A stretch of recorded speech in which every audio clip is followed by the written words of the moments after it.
Hi everyone, कैसे हैं आप सब। एक राइटर हैं जो मुझे बहुत पसंद है और उनका नाम है एलिजाबेथ गिलबर्ट, जिनको लिज गिलबर्ट के नाम से भी जानते हैं।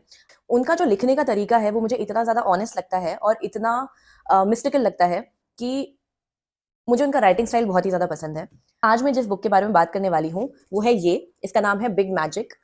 इस बुक में उन्होंने क्रिएटिविटी के बारे में लिखा है, क्रिएटिव लिविंग के बारे में लिखा है। क्रिएटिव लिविंग होती क्या है, इसे एलिजाबेथ गिलबर्ट ने अपनी बुक में कुछ इस तरीके से लिखा है।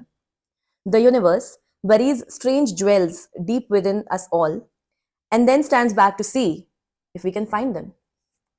The hunt to uncover those jewels, that's creative living. I'm talking about living a life that is driven more strongly by curiosity than by fear.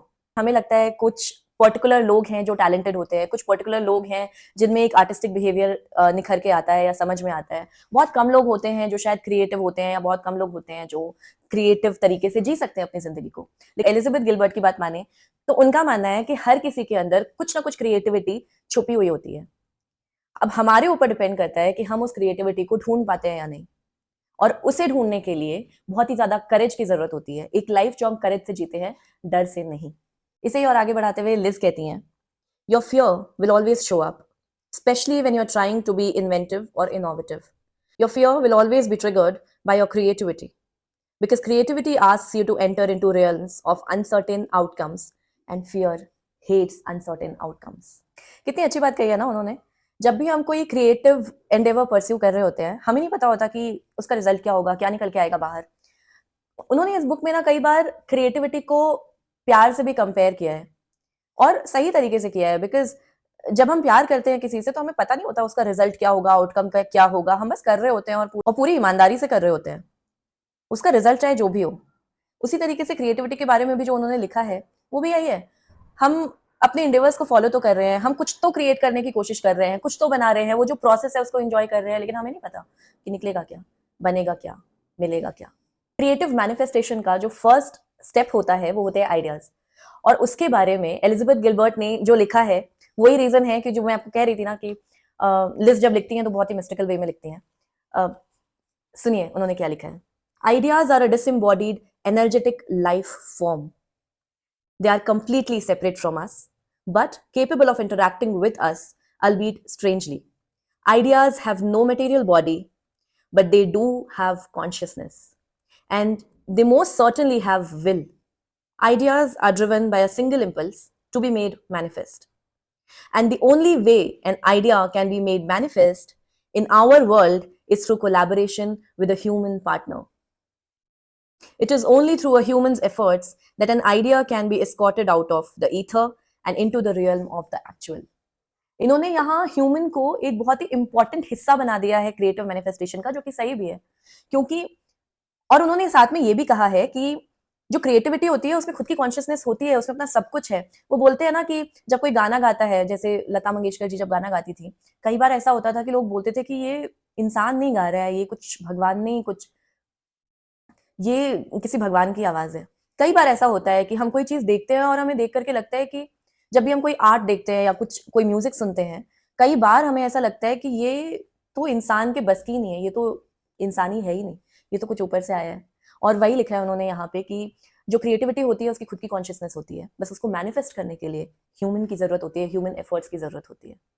उसके साथ साथ एलिजाबेथ गिलबर्ट ने एक जगह पे ये भी लिखा है कि अगर क्रिएटिविटी आपका दरवाजा खटखटा रही है और आपने आलस दिखाया या उसे मेटीरियलाइज नहीं किया, उसे मैनिफेस्ट नहीं होने दिया, तो वो थक जाती है और फिर आपका दरवाजा खटखटाना बंद कर देती है और फिर भी किसी और को ढूंढती है ताकि कोई और उसे मैनिफेस्ट कर सके।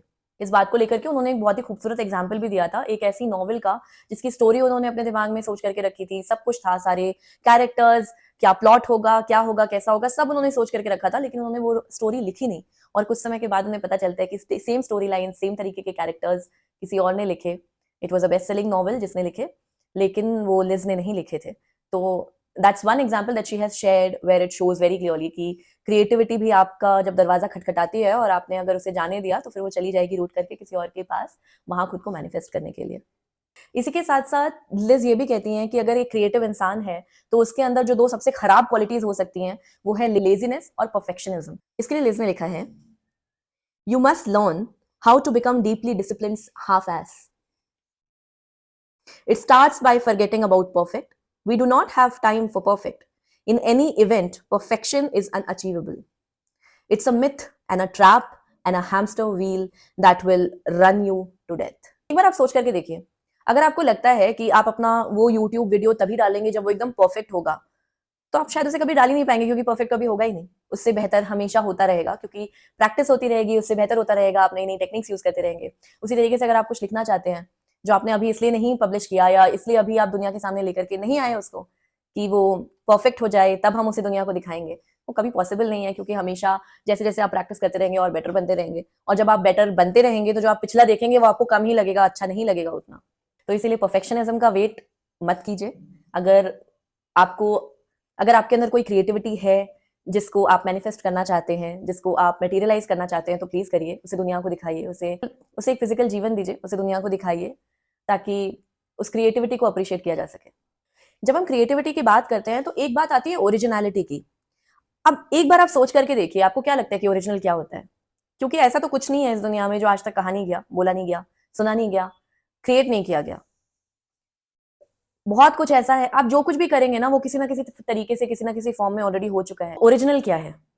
ओरिजिनलिटी के बारे में लिज ने कहा है, just say what you want to say, then and say it with all your heart. Share whatever you are driven to share. If it's authentic enough, believe me, it will feel original. It's a true, right? इसे कहते हैं जब कोई बात आपके दिल को छू जाती है।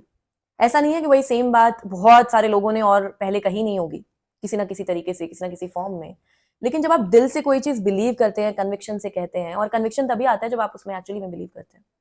जब ऐसा होता है तो ऑटोमेटिकली वो लोगों के दिल तक पहुंचती है और वो बहुत ही ओरिजिनल लगती है। ऐसा लगता है ये तो पहले कभी किसी ने कहा ही नहीं।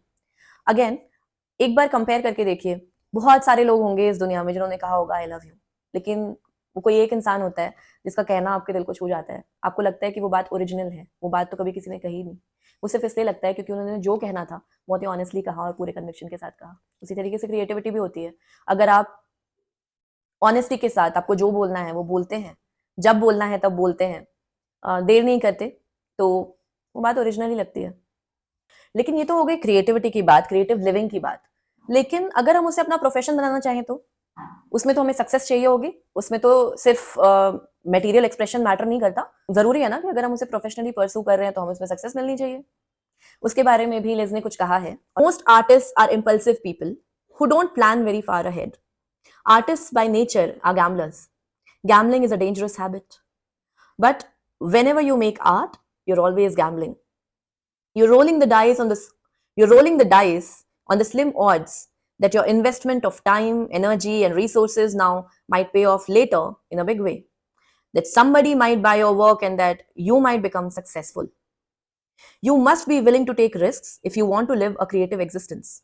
But if you're going to gamble, know that you are gambling. Never roll the dice without being aware that you are holding a pair of dice in your hand. इसमें आगे उन्होंने कहा है कि arts are not a profession in the manner of regular professions.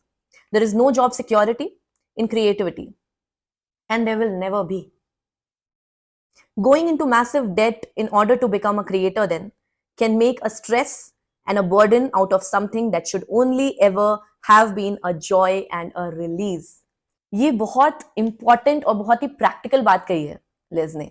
Imagine करिए आपको कुछ बहुत ज्यादा पसंद है आपको कुछ बहुत ज्यादा पसंद है करना, आपका पैशन है वो, लेकिन अगर उस पर आपका लाइवलीहुड डिपेंड करता है, तो अगर आप बिना किसी डर के अपना पैशन फॉलो करते हैं तो आपको उसमें सक्सेस मिले, फेलियर मिले, लोगों को पसंद आए ना आए, आपको उसमें पैसे मिले ना मिले, उतना फर्क नहीं पड़ेगा।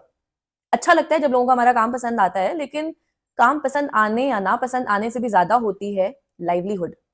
ऐसा नहीं होना चाहिए कि बिकॉज आप सक्सेसफुल नहीं हो पाए आपका क्रिएटिव एक्सप्रेशन दबा रह जाए, क्योंकि तब आपको डर लगने लगता है, तब आपको ये लगने लगता है कि अगर ये नहीं हुआ, अगर ये मटेरियलाइज नहीं हुआ, अगर इससे मुझे पैसे नहीं मिले, अगर मैं सक्सेसफुल नहीं हुई, नहीं हुआ, तो क्या होगा। और वो डर जो है वो क्रिएटिविटी के लिए बिल्कुल भी अच्छा नहीं है, क्योंकि क्रिएटिव एक्सप्रेशन सबसे अच्छी तरीके से तभी निकलता है जब आप स्ट्रेस फ्री हैं। वो आपका एक्सप्रेशन है, उसे कभी भी एक बर्डन नहीं बनना चाहिए। इसी बारे में अपना खुद का एक्सपीरियंस बताते हुए लिज ने लिखा है, if someday I got lucky enough to be paid for my work, that would be great, but in the meantime money could always come from other places. There are so many ways in this world to make good enough living and I tried lots of them and I always got by well enough.